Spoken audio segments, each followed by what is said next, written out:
Welcome to the Pro Impact podcast series. Today we are with another guest speaker, and she is wonderful HR and handling global teams. Today's topic is also quite interesting: what issues and struggles global teams are facing and how we can fix them. Let's welcome Excel. She majorly focuses on HR. So, Excel, share about yourself. She majorly focuses on HR. So, Excel, share about yourself. Thank you, Shweta. So, I've not always been in HR. I started my career in finance. The first time I came in India was for my first job. And though I covered quite a lot of functions in the corporate world, I felt that the idea of working together, the bringing humans behind a goal, was something that I was interested in. And I had the chance to be given an opportunity to get into HR in a Indian startup, which is mostly in tech, and to explore, though I didn't have really the skills. Um, but somehow I always had that interest. So I was also researching and studying towards this.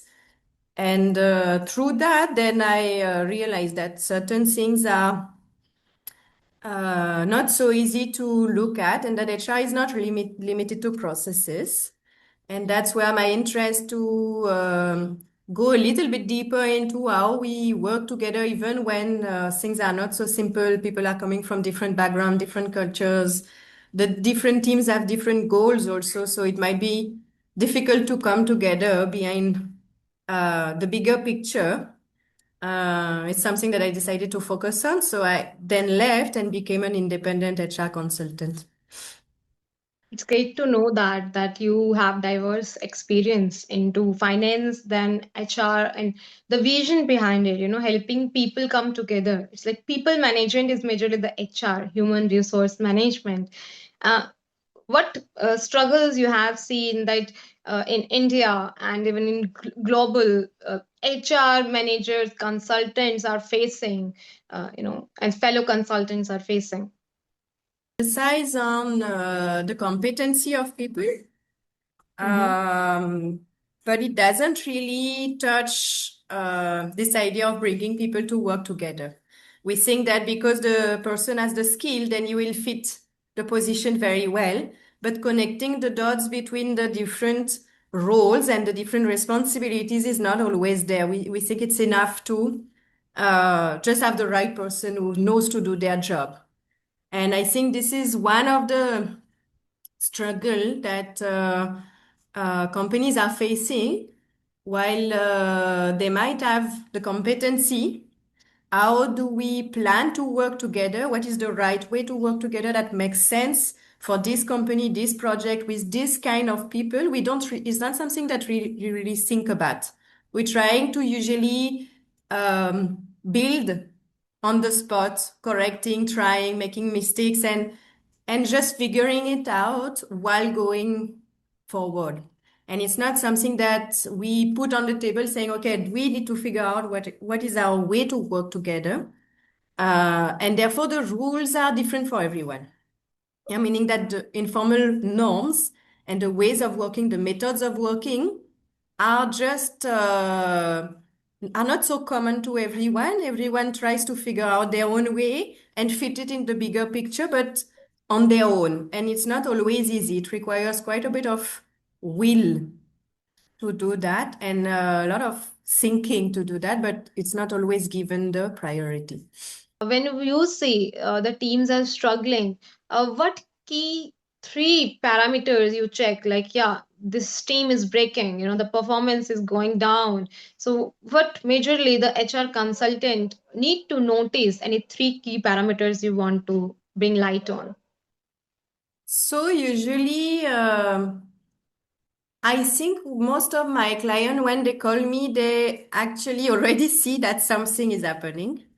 Either they see people leaving or they see some frustrations, they see some early signs of something. In most of cases, it's not that the team is breaking down. A team will function, but it might not be harmonious and pleasant. It might be Yeah. with a lot of struggle. And each one will take on himself that struggle. And therefore, that's where those frustrations start building.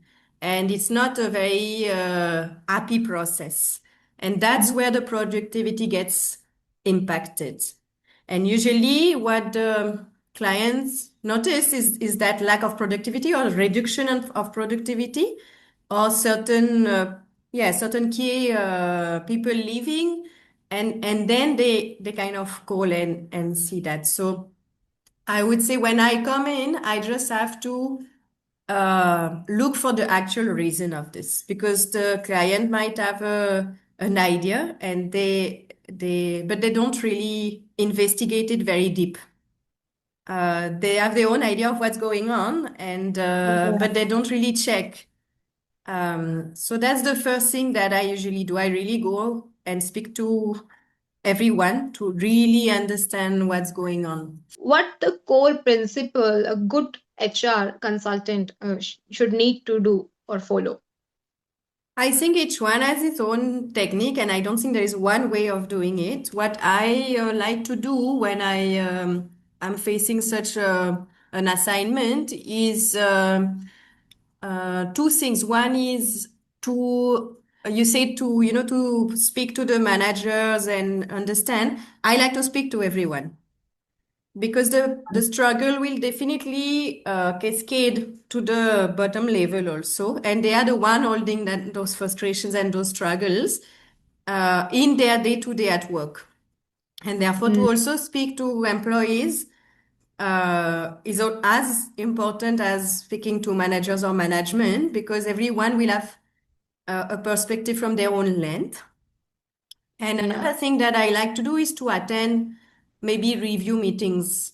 If it's a specific team of that specific team, if it's of the entire company of the management, maybe, and really observe who speaks, who stay silent because they don't have space to speak but would like to say something maybe. And these are Yeah. the very subtle things that you really have to be present to observe. It will not be spoken about, it will not be seen if you are not paying attention. Um, but actually, it gives a lot of information. It gives really, really a lot of information usually. How leaders differentiate between the culture gap? So I think both are very intricately linked. Come from a performance issue, but if you really dig inside, you might realize that performance issue is actually the outcome of something more, a misfit. And here we can speak of cultural as intercultural when you have global teams and people coming from everywhere, but Mhm. also within the same company, the company or the organization also has a culture of its own. And if the Yeah. person doesn't relate to that culture, it might be very difficult for that person to perform there. I have an example of someone I had in my team for a few years. Uh, when I was in HR, she was in HR operation and she was very meticulous. You know, in HR Mhm. operations, you need to check all the salaries, you need to check a lot of paperwork, the accuracy of it. Environment was high tension and speed was one of the strong elements of that work environment. But she was someone who, being meticulous, she needed time to do things.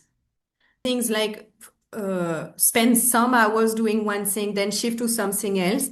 But in that work environment, it was not really working. Things would come from everywhere. You have to deal with so many things at the same time. And that was the culture of that company. And it worked for some people. A lot of performance issue. But I knew that she was talented, but not for this environment. So we spoke Yeah. many times of her performance, and after some time, I told her that I don't think she's a good fit for here. I think she's brilliant, but not for an environment like a startup environment. I think she will do very well in a multinational where the Yeah. position is very well defined, the processes are very well defined, and she needs to check things. And she did actually. She moved to a multinational and she really performed very well there.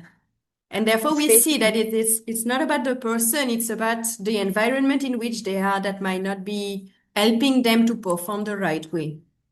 What kind of training needs identification HR consultant help uh, so that the trainers can perform very well for the teams? I don't know because I don't know what the others do. Um, but I think depending on the maturity of the team, there are many things that can be done. What I make sure, for example, in my training is that first to realize that a cultural difference starts with me, right? If I'm able to see a difference, it's because Mhm. I am the way I am. If I was like the other, or if I was, there would be no difference. And therefore, because I am the way I am, I create that difference. It's not only Okay. because the other is what he is, it's also because the way I am. And therefore, to have that awareness, that difference starts because I have some opinions, I have some ways of working, I have a certain emotions that I trigger very quickly, maybe. And to Mm-hmm. realize that I've been educated a certain way, that I've Mm-hmm. received some experiences Mm-hmm. to build this identity creates the difference with the other. And it's not only about the other, because usually when we speak about intercultural um, interactions, we see that, okay, they are a bit like this, they are a bit like that, and we are not able to work together. But is this they are like this, they are like that, is actually we are not able to find a common ground to work because I'm Wow. also like that. Is one point that I focus on quite a bit. Mhm. And then what I use is definitely this idea that it's not about changing one another. I might think that my way is the right way because I know only this way, maybe. Others also are like that. If we take, for example, India as a country, India is very different from any other country, right? And the ways of working in India is very, very different from any other place. A European, for example, comes, why to think that they know better or that this way is better, right? So it's not Yeah. about that. So I emphasize on this and then make sure that the way to look at this is okay. So let's speak about the things that seems challenging. Mm. Work like that, and I work like that. We are not Yes. able to understand each other, but can we speak about it openly? Yes, some transparency, some openness to realize that it's different and it's okay. We should accept that Mhm. it's different. That is a common way to work. Yeah, it reminds me of the language barrier as well. For example, some person go to any abroad or any different European, corporate life, and even if European or anyone, exchange of the talent is there, then language barriers sometimes happen, and different barriers are there. But yes, understanding the common ground, which is very, very important. And I think the main area of HR, the best sparkling point is like helping the team to find a common ground, resolve the issues, and make team performance grow pretty well. Yeah, and that's where the importance, for example, of creating a common goal for the teams. They work Yeah. towards a vision, right? A vision of the company, and this is Mm, what they are in common. And therefore, right. instead of emphasizing on what is different, so much the ways of working, right? But at least this is where the direction that we are taking. And this we are very clear, and everybody is behind that same vision direction. Organizational values to go towards this.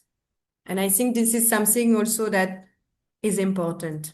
When we talk about to bring a common ground to people to open up, uh, bringing the safe space to open up, as you mentioned before as well, that understanding whether the person is speaking or not, whether person opening up or not, like it's like a safe space whether the company is providing or the team is providing, each other, member of teams are providing.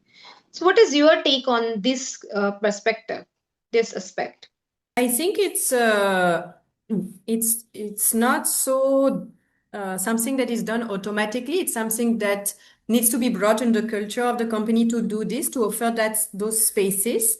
But Yeah. as someone who does a lot of training, once you provide those spaces, people are quite open to speak and speak openly, I feel. Mhm.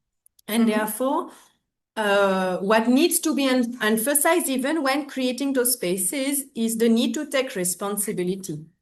Needs to be learned here. When I say take responsibility is, for example, I'm not able to work well with you when you don't give me all the informations. And sometimes I feel, and it's my feeling, it might not be true from your side, and let's try to understand. I feel that you are hiding some data from me. Huh. How you live this experience. This is my way of living this experience. Tell me yours. And now we Mm. can see maybe there is a miscommunication. Maybe culturally there is a gap because, Mhm. for example, it's for an Indian person, usually they communicate only when things are done. If the milestones Yeah. are not given to them, that it's Yes. important to communicate in those milestones. Only when it's done, it will. But therefore, in between, we don't know what's happening. And we don't know if it's in progress, started, not started. And therefore, to learn this. And once Mm. it's learned that this is the way we should work, that at each milestone we want to communicate for the good of the team, and that we have agreed on that because this is what was missing, then it's fine and you have opened that space. But I think the learning to speak like that, that I'm taking responsibility for this. For example, the same way that a French person will be very straightforward and say things as they are. It can be seen rude from Yeah. another Mhm. person can say, I felt that when you gave this feedback, it was very rude and I was not able to focus on the facts of it. I took it personally. True. This I and take responsibility for the way you feel and the way you receive things, then to improve. Yeah, the person might Mhm. reply that. Uh, What do you think, as a HR consultant and with your lots of experience, does company bring these emotional intelligence, mental health, topics also in consideration? I think more and more it's developing quite a bit and it's brought to the table more and more. And especially I think COVID had a big role to play in that because at that Yeah. time it was really needed. And I think it helps, and I just feel that sometimes the way it's done in disconnection to the business, and meaning that it's not fitting exactly the situation. And I think there is a way to improve doing that. Generally speaking, as facilitators, and I'm always trying to think better how to connect this idea Yeah. of business and human work page, meaning it's not so different, right? Because if we do well as humans, the work will definitely be impacted and the results will also show. So in that way, I think it is improving and it's also give more, there's definitely more space to speak about it openly. As a HR consultant, what is your favorite part of life or any memory which you have, like from the work or anything which you cherish more, very, very much? It's a difficult question. Life is very beautiful for many things, and um, but I think let's say that my experience of coming here to India, in general, Uh-huh. if I see the entire journey of 11 years being here, um, it's really something that I really preciously keep in my memory and close to my heart because it really shaped who I am today, which I think doing decently. Um, but for one main reason is that when I came to India, the only thing I had was the openness to uh, know that I don't know. I don't know. I don't know what I'm getting into, and I'm open to this. Give me a very different way to look at things, to Mm-hmm. unlearn a lot, unlearn so many things that I was taking for granted, that I thought was the right way of doing things, Mm-hmm. and still is because there's a lot of work still to be done. Um, and it really gave me the freedom sides of two ways of doing things, one from my childhood and early adulthood, and then this 11 years here in India, to really choose how to shape things. Since there were Mm-hmm. two different systems that I knew, then I had the opportunity to choose, and I think it's a beautiful process, still going. Any mentor you found in your journey? You found any mentor or a person whom you admire and learn something new, something like, okay, this part of my life, this person bring a joy and knowledge to my life, like that. Oh, always so many of them. Uh, would it be work-wise? Would it be in Any. friendship? Would it be in um, Mhm. also I have teachers because I study philosophy for many years. So I also have my teachers, and my teachers are very great examples. Um, what I Yeah. really admire is people that stick to the essence of things, to truth, to being truthful, to live life, trying to figure out what is this right way of living life. And I think Hmm. this has really brought very good people to my life. And I'm very blessed that way that I have them around. Of course, it does. I think uh, this idea of seeking more freedom in who you are and not being shaped by your environment, by the expectations of others, by society, Hmm. uh, definitely is one big thing, I guess, to really seek yourself truly and fully in things. I have really good examples of people who constantly, not that they have reached there, but they are constantly aspiring to that. And yes, that I would really thank them for that example. How can founders build a strong company culture when the team has never worked in the same room? When they don't know them and they just come in, a team only can just see the face of the founder, never talk to them, and they are working for the vision of the founder and the directors, so what do you think, how this strong company culture can be built? I think what you say is very true, is that sometimes the vision comes from a founder or comes from the top management, and it's not cascading in a very good, inspiring way. Though the vision might be very inspiring, the way it comes, it's through task or through assignments or key performance indicators and Yeah. metrics, right? And it's not Right. really inspiring. Because for us as human beings, our way to interact and our way to really be involved into something is to find purpose in it. And therefore, if we are able to define well the purpose of why we're doing the work that we do, I think first it will really be helping employees and people in general to follow that, to feel invested. Line, I think we need to create, therefore, those spaces to speak about those things, to create that vision together. Maybe the vision of the big company is given, but where Hmm. do I fit in this picture? Why what I'm contributing is important to this bigger Yeah. picture? And if we are able to provide spaces to speak about this and to make sure that everybody kind of prioritize that vision and not my little framework that I have, then I'm Hmm. sure that it will really help to build that strong company culture. And to have all those conversations around it, some transparency, some framework of conversation, some informal ways to interact so that I can connect to the human beings behind the screens and not only the names of people with a dark screen because Yeah. the cameras are not always on. Um, so I think all of this would help. I have seen in some companies they provide a vision message through video of founder. Or sometimes there are meetings in which founder dedicate that time to the team, even the smallest person in the room.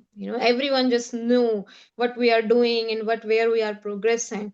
And and also opposite to that, there are some team which I have seen also, that team member even just see the founder face. I don't able to meet him or her. Yeah, just to what you said, it's in many cases, I know that some do the efforts of at least giving that message. And you Hmm. said that people know the vision and it helps. But I Yes. think in the work that I do, and it's a very specific uh, uh, point on which I work quite often, is Hmm. that if I define myself, how do I fit in this vision? Meaning that I maybe I know the vision, but it's Hmm. still something far from me, right? Because if it's the vision of the founder and he's just telling me, I can say, yes, yes, I understand this is that. But the link Yeah. between my work and that vision and how it fits together might not be so clear just by knowing. I will have to understand all the steps in between for me to understand where is my work fitting in that.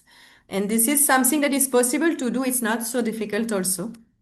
And Yeah. I really enjoy doing to link everybody's role to the bigger picture is there are many, many models, HR models, training models that exist to do this.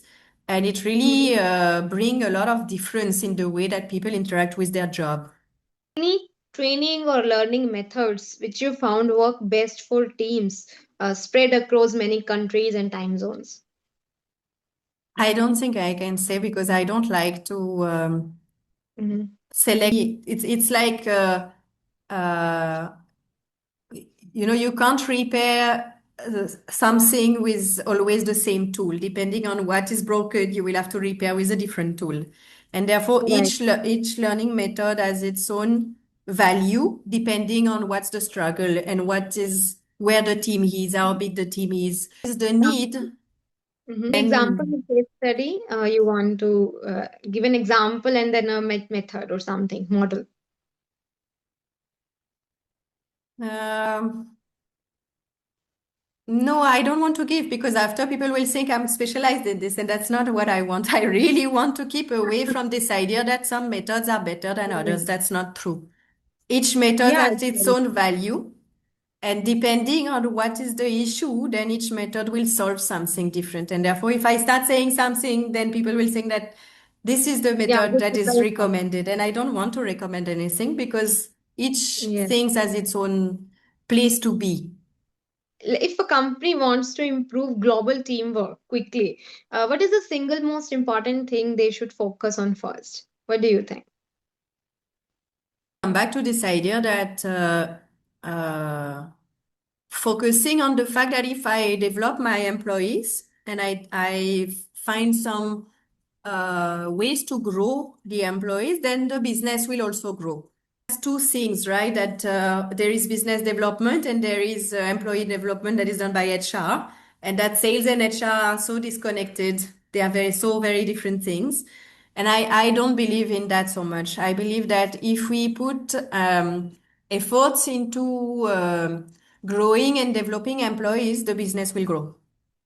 One umbrella, that there's no difference between the two things. They are very close to each other and one constantly impact the other. Hmm. And therefore, this learning in every kind of environment we can in order to grow, using the business as our framework and as our playground to experiment and know what is needed. Be that we'll do business and we will learn on the go how we grow ourselves in that. I think this is now not working anymore. Understanding the skill set, when you focus on improving your employee mindset, employee skill set, then the team skill set grow and then the business automatically grow. Amazingly you have mentioned. So any training or learning key skills you think like global employee should have, like this things, these key skill set they should work on? Any you 1, 2, 3, or 4 you want to share? I mean, those are human skills, so I don't know exactly what kind of training. Um, but if really we can emphasize on something is learning to communicate well. Can I have clarity of what is the message in order to transmit it? Can I have clarity of what I receive?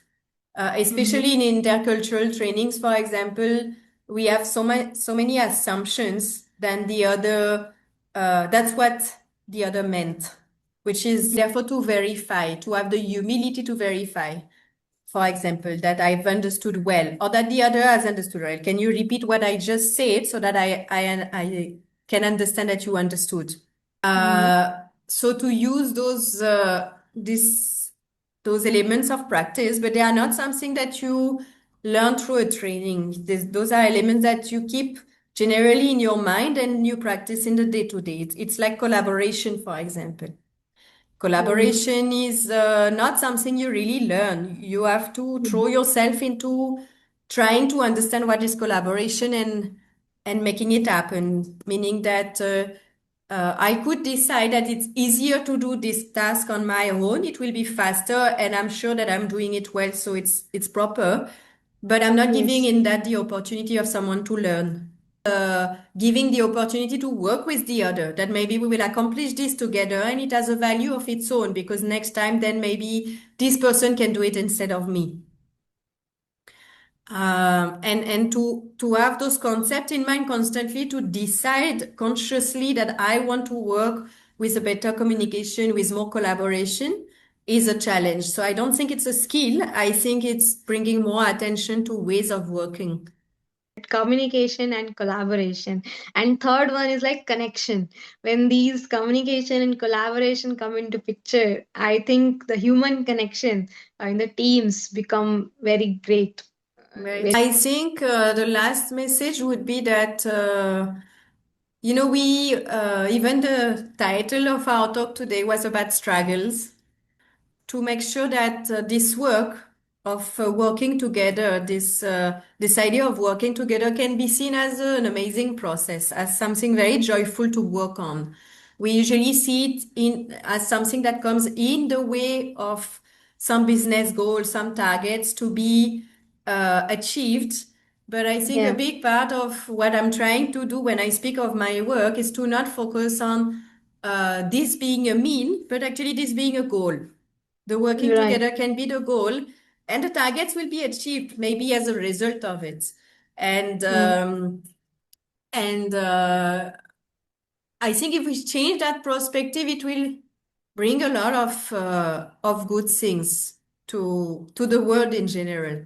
That if I can try to enjoy learning to work with another person, my work will become much more joyful, generally speaking, and my day to day will be much more exciting. From boredom, from pressure at work because of targets, because of the load. And I think to turn this approach and see it differently could really help to make a sane way of working, to create a sane way of working. I hope these tips and these techniques and everything which we have shared help you to build a strong team culture and build your strong personality. Have a great day and looking forward, we are going to have such amazing podcast session.